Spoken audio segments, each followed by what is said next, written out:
Olá, eu sou Viviane e estamos aqui para ter aquela conversa sobre gentileza no namoro. Temos aqui Kate Oliveira, que é pesquisadora da Fiocruz e psicóloga, Eliane Gomes, que é assistente social, especialista em gênero e sexualidade, e Marcos Diniz, que foi promotor de saúde pelo Rap da Saúde e hoje em dia é estudante de teatro. O que é gentileza no namoro, né? Bom, primeira coisa, acho que você conseguir se colocar no lugar do outro. Uma relação gentil, ela é uma relação onde existe um diálogo entre os parceiros, assim. Então, eu acho que gentileza no namoro tem a ver com cuidado, com o outro e consigo mesmo. Para você ser gentil com o outro, você tem que pensar na forma como o outro gostaria de ser tratado. Precisa existir um diálogo, uma conversa tranquila, transparente, sem muita crítica, sem preconceito, um diálogo aberto mesmo, onde as pessoas possam se colocar sem pudor, sem o medo do julgamento do outro. Então, eu acho que gentileza no namoro tem a ver com juntar tudo de bom que a gente pensa numa relação e colocar em prática. Por que esse tema é tão importante, né? Eu queria que vocês falassem um pouco, a partir das suas vivências, das pesquisas, por que é importante a gente discutir gentileza no namoro? Quando a gente está falando de violência no namoro e da promoção da gentileza, né, e de prevenir a violência e tal, nós já estamos falando de violência de gênero. As medidas, as ações de prevenção, elas têm que começar muito antes do que estão começando. Quando a gente pensa em gentileza no namoro, a gente está falando de um momento da vida, se a gente está pensando no adolescente, em que a gente está descobrindo, né? Descobrindo os nossos sentimentos, vivenciando experiências que são novas na vida, e a gentileza no namoro precisa ser percebida como uma estratégia de não violência futura, né?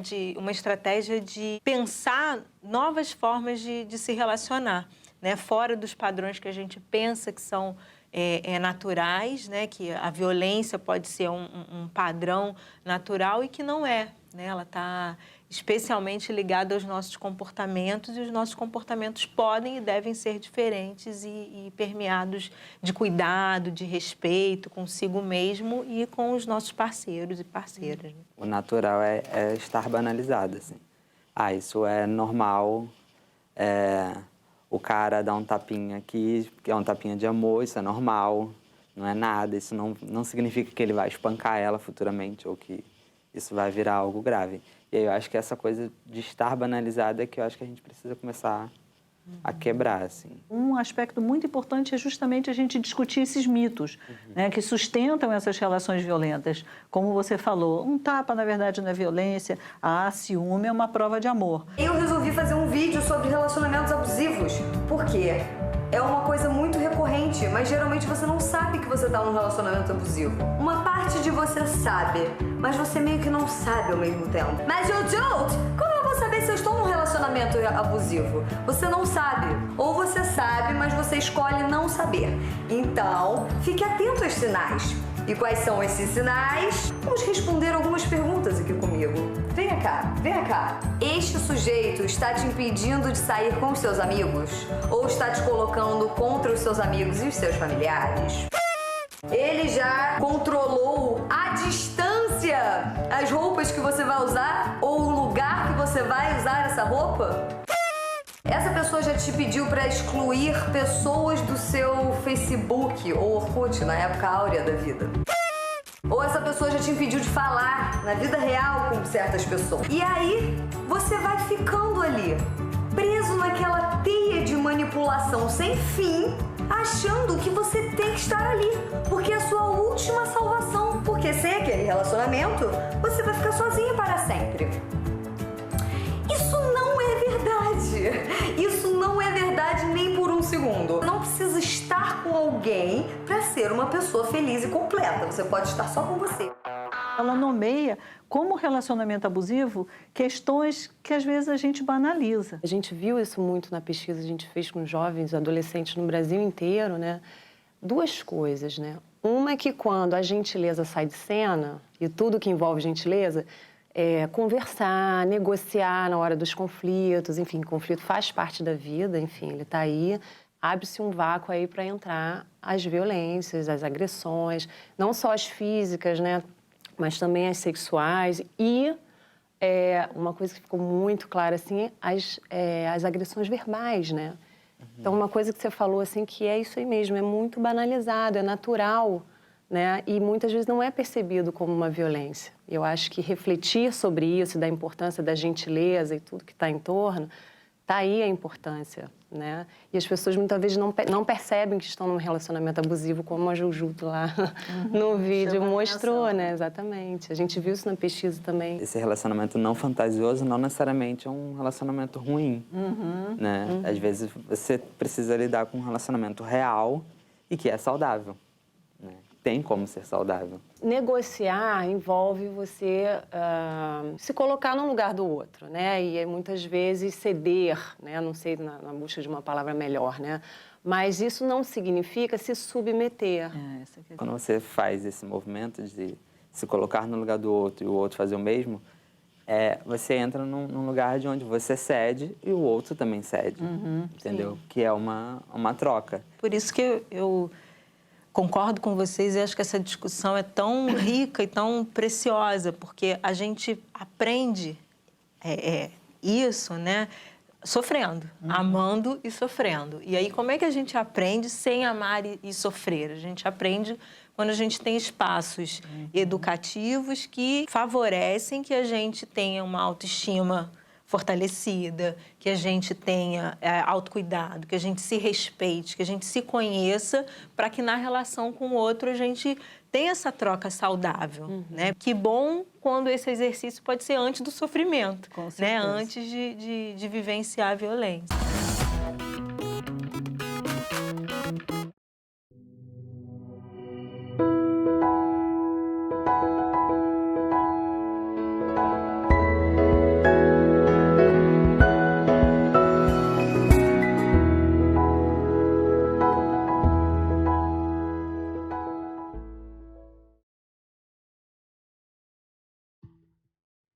Meu pai fumava 2 carteiras de cigarro por dia. Ele me chamou no quarto e falou assim: minha nega, você tá vendo o jeito que seu pai tá? Pelo amor de Deus, minha filha, para de fumar. Aí eu peguei e falei assim: pai, eu te prometo, eu vou parar. O meu pai morreu colocando sangue pela boca, porque o pulmão dele estourou. É muito triste.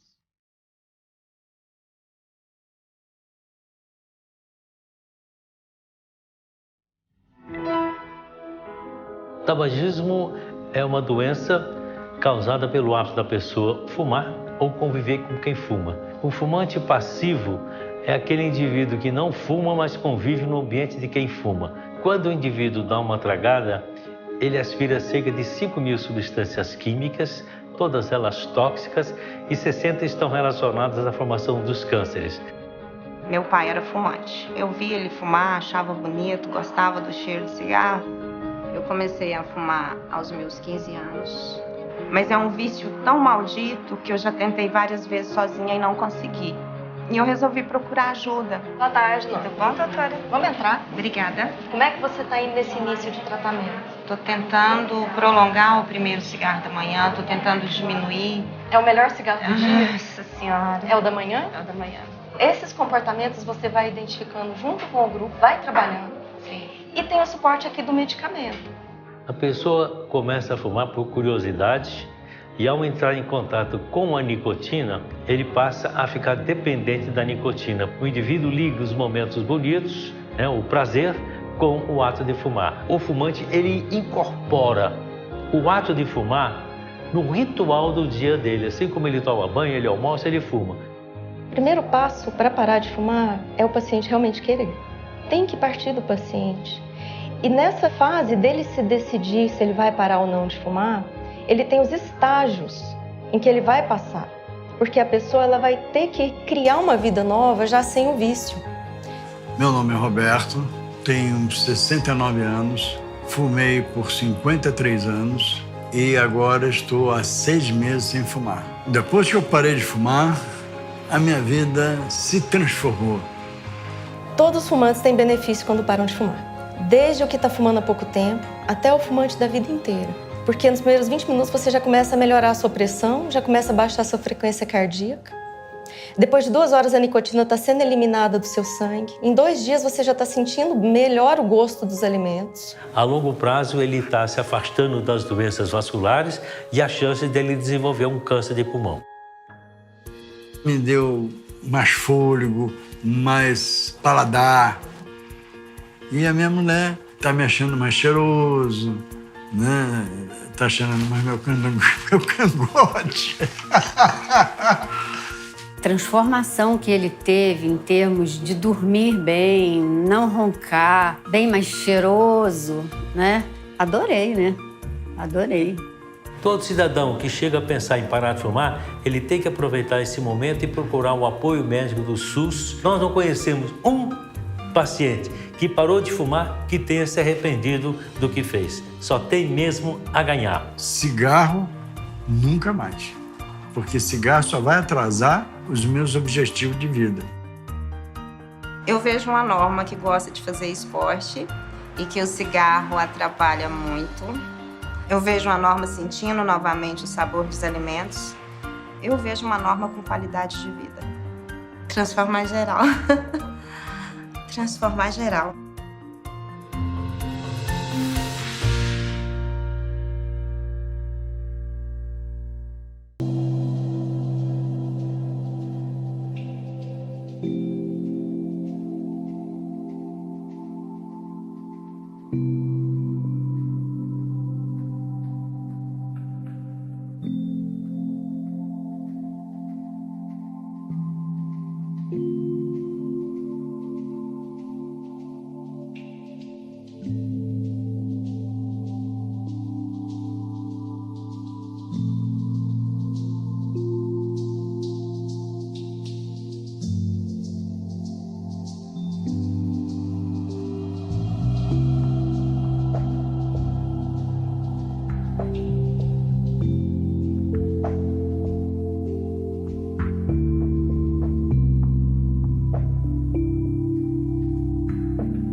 Eu achei tão importante você falar essa questão dos espaços de aprendizado, né? Porque, principalmente nesse momento da adolescência, é um momento de experimentação, né? Então, se você tem um lugar onde você possa falar sobre o que aconteceu, um espaço protegido, que pode ser a escola, pode ser a unidade de saúde, pode ser, às vezes, uma igreja, pode ser dentro da própria família, né? Você precisa pensar sobre isso, poder falar sobre isso sem receber julgamentos, né? Porque uma coisa que eu tenho observado também, e que a gente viu na pesquisa, né, que vocês fizeram, é essa dificuldade também de busca de ajuda. A gente ouviu muito que a escola é um lugar muito fértil na visão dos adolescentes, né, para intervenções, para ações. O próprio momento da pesquisa, que a gente esteve conversando em grupo, fazer umas rodas para os grupos focais, eram momentos muito ricos e eles ficavam querendo mais, eles querem falar.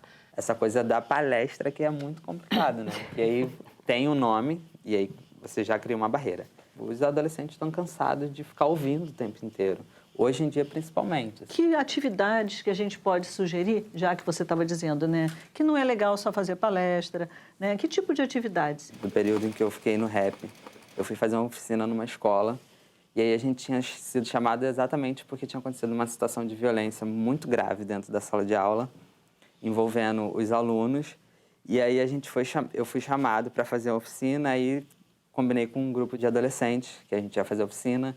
A gente pensou, calhou de eu ir com mais 4 meninas para uma sala onde a maioria eram meninos. A violência tinha acontecido de 2 meninos para com uma menina. E aí a gente ficou pensando como é que a gente vai falar sobre essa violência, que essa violência não pode acontecer dentro da sala de aula. E aí a gente começou a pensar, vamos tentar chegar próximo desses jovens. A gente imprimiu várias fotos com várias situações específicas, que era mais ou menos para a gente pensar numa coisa de pode ou não pode, mas a gente não queria, tipo, isso é errado, isso é certo. Aí a gente imprimiu umas fotos e aí a gente pegou, fez com cartolina aquela mãozinha do curtir, o quadradinho para comentar e o quadradinho para compartilhar, que era uma setinha. E aí a gente ia mostrando as fotos para eles e aí eles iam levantando cada plaquinha, o que eles queriam, se eles curtiam aquilo ou não, se eles comentavam ou não. E aí foi muito maneiro. Essa é a tecnologia mais sofisticada que a gente tem, protagonismo juvenil, né? Jovens falando para outros jovens, né? Entendendo, buscando uma tecnologia ali, né? Uma ferramenta que fizesse sentido para aquele grupo. Muitas vezes os adolescentes não se veem reconhecidos naquela mensagem ali. Ou seja, eles não se veem como os destinatários daquela mensagem. Falam, Lei da Maria da Penha. Eles citam Lei Maria da Penha, falam, mas é violência entre casais, entre pessoas casadas. E está vivenciando uma relação abusiva. Não vê que aquilo também pode servir para ela, né? Para ele ou para ela. Às vezes você tem numa escola violência entre os próprios alunos. Aquilo é um ambiente depois propício para ter essa questão também na violência no namoro, né? Porque o que a gente vê, quando o Marcos estava contando, eu fico pensando assim, poxa, que outras coisas às vezes apareceram nessa escola que já estavam sinalizando problemas e que às vezes a gente não está vendo, né? Aqui que a gente deve ficar atento. A gente fica pensando assim, mas qual é a aula que a gente vai discutir violência no namoro? Qual é a aula que a gente vai falar, não exatamente da violência no namoro, mas qual é a aula que a gente vai falar sobre gentileza na vida, nas relações, na relação entre pares ali, com as crianças, com os adolescentes na escola, né? Em qualquer disciplina, qualquer aula é propícia para isso, porque não existe uma caixinha fechada de que eu só posso, né, discutir esse tema numa determinada aula. Mas a nossa formação como educadores é que precisa ser fortalecida, né? Por isso que eu acho tão essencial que a academia esteja discutindo essa temática, né? Que esteja pesquisando para fomentar que os educadores tenham referências, né, positivas dos trabalhos que podem ser feitos e executados. A gente podia comentar um pouco sobre essa questão dessa reprodução, quer dizer, do machismo e, às vezes, quando um adolescente foi criado num ambiente onde, às vezes, essa mulher, né, nessa família, era maltratada, como é que ele reproduz isso se ele não tem essa crítica? A gente reproduz porque a gente aprende desde pequeno em qualquer que seja a família. Isso é uma coisa que me chama a atenção, que a gente está discutindo hoje, questões que a gente já discutia há muito tempo atrás, né? A violência de gênero não aconteceu agora, mas que a gente tem desenvolvido os estudos para que hoje a gente possa pensar na violência no namoro e não somente no quando casar melhora. Então, pensando naquilo que você falou, quer dizer, na verdade, a gente volta à questão dos mitos, né? Como você mesmo citou. Quando casar, melhora. Não é verdade, né? A gente sabe que isso vai num crescendo e é por isso que é tão importante ter essa intervenção precoce. E o outro mito é justamente de que ser homem, né, ser masculino, é ser agressivo, é ser incisivo, é usar a força. E eu acho que seria interessante a gente discutir um pouco essa questão do machismo, né? O legal de pensar em gênero, né, que a gente está falando de normas que sim se repetem, né? Mas eu acho que a gente também tem que pensar que você tem a repetição ou você também produz a diferença, né? Eu acho que esses movimentos aí todos são frutos aí de um caminhar. Também a gente tem muita coisa repetindo, mas tem coisa que está se mostrando, que está ganhando visibilidade. No que ganha visibilidade, passam a ser debatidas, né? Passa a incomodar, passa a provocar mudanças de posição, né? Repensar, refletir. Eu acho muito legal, muito bacana ouvir um garoto, né, falando disso, né? Eu escolhi desconstruir isso na minha vida. Sempre que vier na cabeça, né? Porque sempre foi assim, porque mulher é assim, porque homem é assim. será? Ah, é natural que seja assim. É natural? O que é natural? E esse movimento de pensar é que eu acho interessantíssimo. É um tema para todos nós, Pra né? todos. Discutir relacionamentos, né? Porque a partir disso, eu acho que a gente vai poder fazer também o que os Paralamas recomendam. Cuide bem do seu amor, seja quem for.